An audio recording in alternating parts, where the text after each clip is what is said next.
Have you ever felt like you're just going through the motions, waiting for some grand moment of self-discovery to hit you?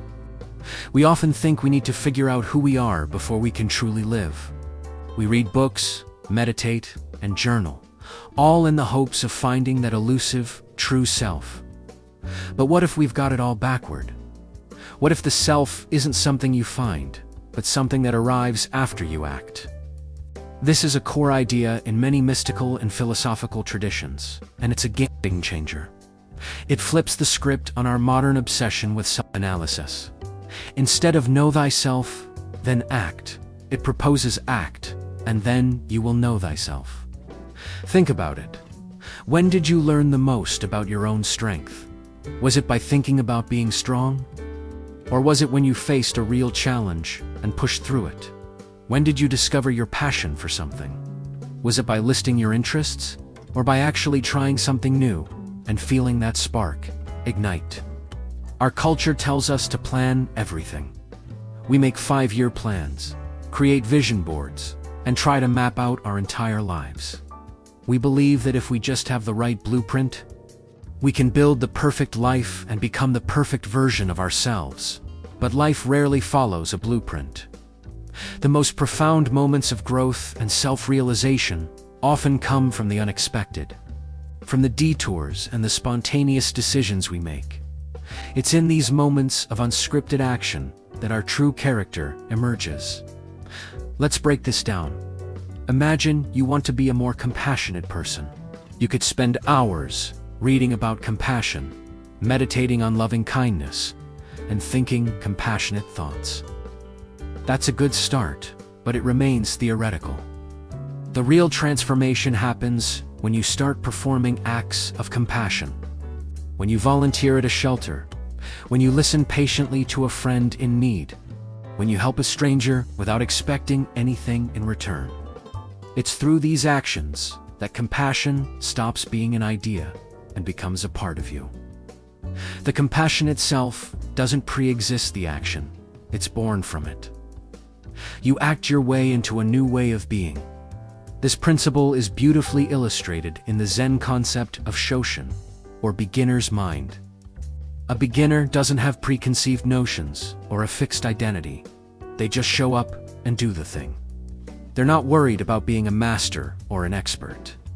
They are simply engaged in the process, in the action itself. And through that pure, unself-conscious action, they learn and grow.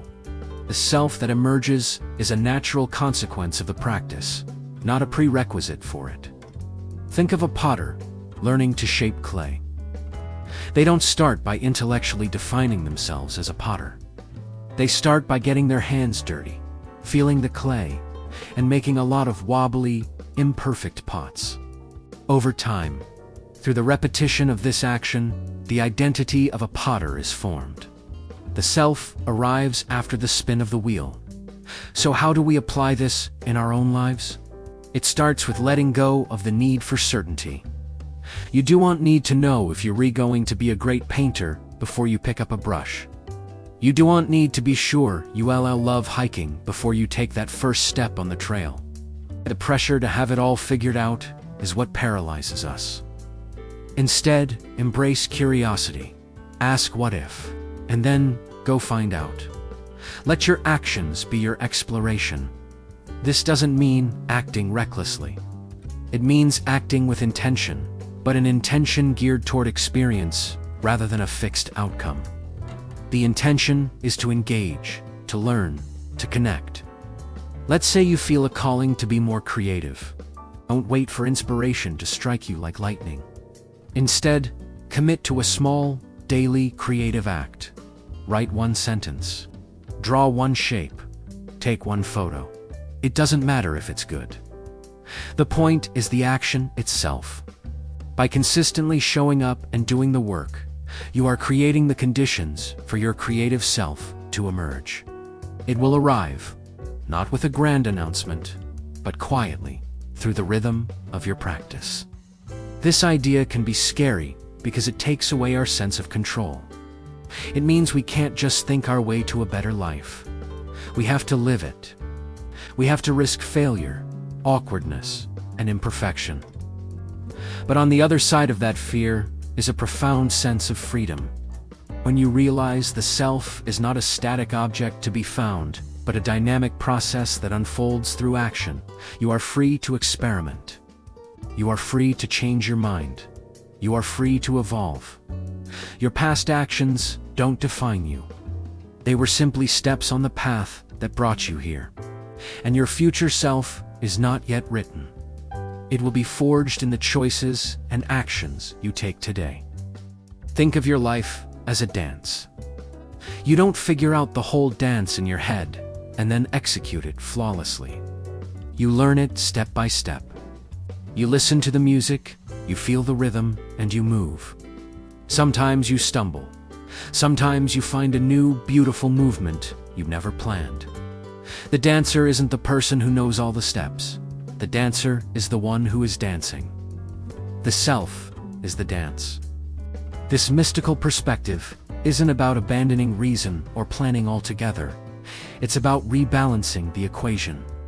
It's about understanding that our being is shaped by our doing. So, what is one small action you can take today?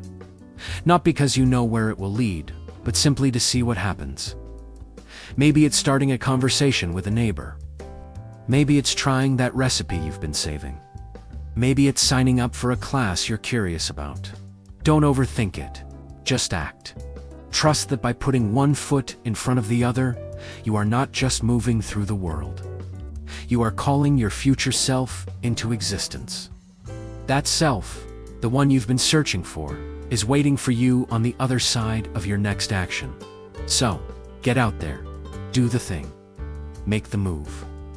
Your true self isn't lost. It's just waiting for you to get started.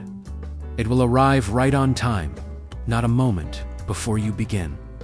Thanks so much for joining me on this exploration today. If this idea resonated with you, let me know in the comments what action you're inspired to take. And forget to like and subscribe for more content that challenges the way we think about our lives. See you in the next one.